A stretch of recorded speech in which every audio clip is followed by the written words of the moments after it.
Hello বন্ধুরা, আজ আমি তোমাদের একটা নতুন জিনিস দেখাবো। সেটা হলো আমাদের হাই স্কুল দোকানের সামনেই, না সরি, দোকানের পেছনে। তো হাই স্কুলে যে ছাত্রছাত্রীদের আজ ছিল রেজাল্ট, তো তারা আনতে এসছে রেজাল্ট। তো রেজাল্ট আনতে এসে এখন রেজাল্ট বেরিয়ে গেছে। এদের যে দেখতে পাচ্ছ, এরা রেজাল্ট হয়ে যাওয়ার পরে এ তো বেজায় খুশি। কে কী যে রেজাল্ট করেছে, উফ, সে ভগবানই জানে।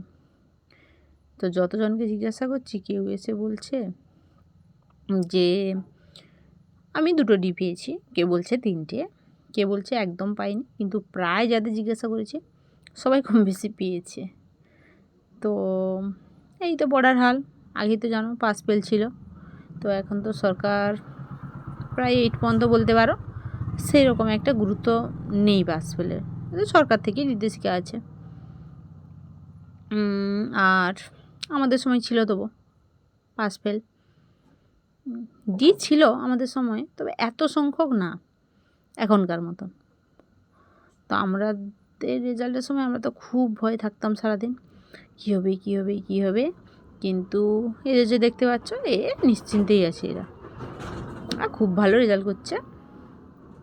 কিন্তু আমি কয়েকজনের মার্কশিট দেখেছিলাম, তোমাদের ফোনে দেখাইনি, যেহেতু ওরা ওদের নিজেদের মার্কশিট, তাই আমি পাবলিক করিনি। তো ওদের মার্কশিট দেখেছিলাম, যে কয়েকজনে দেখেছিলাম সবার মার্কশিটটাতেই দিয়েছিল। তো ভালো। তো আমার দিদির ছেলেও দিয়েছে পরীক্ষা, তো আরও ডি এসছে 3টা। তো বুঝতেই পারছ।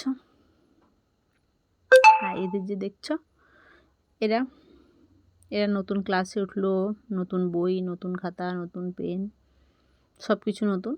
আর নতুনের আনন্দেই মেতে আছে এরা।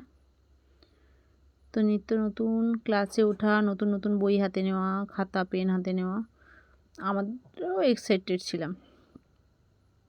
তো কী বলবো, আমাদের সময় যখন নতুন খাতা বই পেন হতো, তো আমরা তো প্রথমেই বই পড়তাম না, শুধু উলট পালট করে দেখতাম কী ছবি, কটা পাখি, কটা গাছ ছিল, কটা তার মধ্যে ছবি আঁকা আছে, এই সব দেখতাম।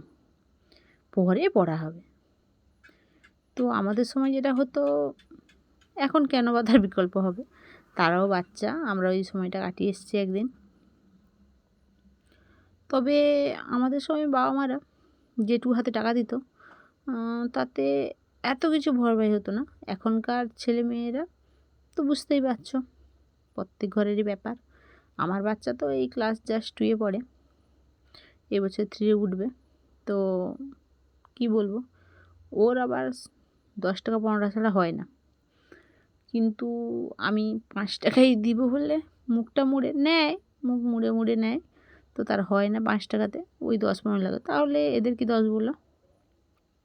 এরা তো 5 বলো, 6 বলো, 7 বলো, এরাও বাচ্চা। তো রেজাল্ট যাই হয়েছে হয়েছে, খাচ্ছে, আনন্দ করছে নিজেদের মতো। এই শৈশবটা চলে গেলে তো আর পাবে না। আমরাও একদিন হারিয়ে এসেছি, এখন আফসোস করি যে আমরাও আরেকবার মনে হয় ফিরে পেলে খুব ভালো হতো।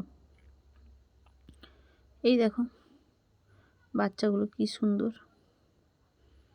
আর সবথেকে ভালো ব্যাপার যেগুলো, আমার সময় কোনো আমার গার্ডিয়ান রেজাল্ট আনতে চায়নি।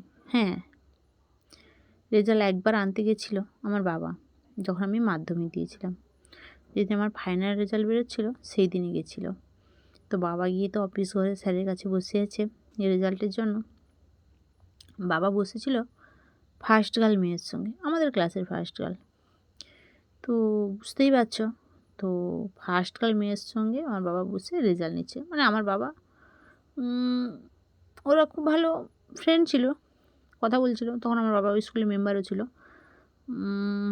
তো আমি তো ভীষণ টেনশান, কী হবে। তো যাই বলো, ফার্স্ট গার্ল মেয়ের যে রেজাল্ট হবে নিশ্চয়ই আমার ওটা হবে না। আমি তো পড়াতে খুব ভালো ছিলাম সেটা নয়, মানে আমি পড়তাম না, এই হচ্ছে মেন কথা। পড়লে তো রেজাল্ট ভালো হবে। আমি এই সারাদিন খেলাধুলা আড্ডা এগুলো নিয়েই ব্যস্ত থাকতাম। যেটুকু টাইম পেতাম ওতেই পড়তাম। তো কখনো ফেল হয়নি। যতদূর পড়েছি লাল কালির দাগ আমার কিছুতেই পড়েনি। তো ভগবানের ইচ্ছে ভালোভাবে বেরিয়ে গেছি। আমি তাই চাই যে আমার ছেলেও আরও বেটার রেজাল্ট করুক। আমার যেটা হয়েছে হয়েছে, ও যেন খুব ভালোভাবে রেজাল্ট করে। তো আমি সত্যি বলছি, দেখাতে টাইম, এই দেখো ওদের গার্ডিয়ান এসছে, ওদের কিনে দিচ্ছে। আমার বেলায় এরকম হয় না, আমি এটা নিয়ে আফসোস করি জানো। আমার মা কখনো টাইম পেত না আসতে আমাকে স্কুলে আনতে নিতে। বুঝতেই পারছো যে যার সংসারের কাজে ব্যস্ত। কিন্তু অনেক সময় আমি আশা করতাম যখন খুব বৃষ্টি হতো যেন আমার মাও এসে ছাতাটা নিয়ে আমার জন্য দাঁড়িয়ে থাকে, কিন্তু সংসারের কাজের চাপে মা আসতে পারতো না। তো মনটা একটু খারাপ হতো যখন বন্ধুদের মারা এসে ওদের নিয়ে যেত। এই যে দেখো স্কুলের বাচ্চাগুলো কী সুন্দর আসছে, নিচ্ছে, যাচ্ছে। ওদের শৈশবটা এখনও ওদের বলতে পারো টেনশন ফ্রি যদি লাইফটা হয় এটাই।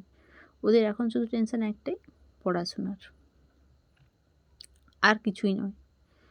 কিন্তু ওরা যখন বড় হবে আরও, তখন ওদের বিভিন্ন রকমের টেনশান, চাপ হবে। এই বয়সে এই যে রেজাল্ট বেরিয়েছে খুব খুশি, এই খেতে হবে, এই আনন্দ করতে হবে, ঘুরতে বেরোতে হবে। বাবা মার কাছ থেকে যারা রেজাল্ট বার হচ্ছে তারা তো প্ল্যানই করছে যে বাবা মার কাছ থেকে কী কিনবো, কী নিব। কিন্তু যাদের রেজাল্ট একটু খারাপ হয়েছে তারা ভাবছে কী করে ম্যানেজ করে নিয়ে নিব।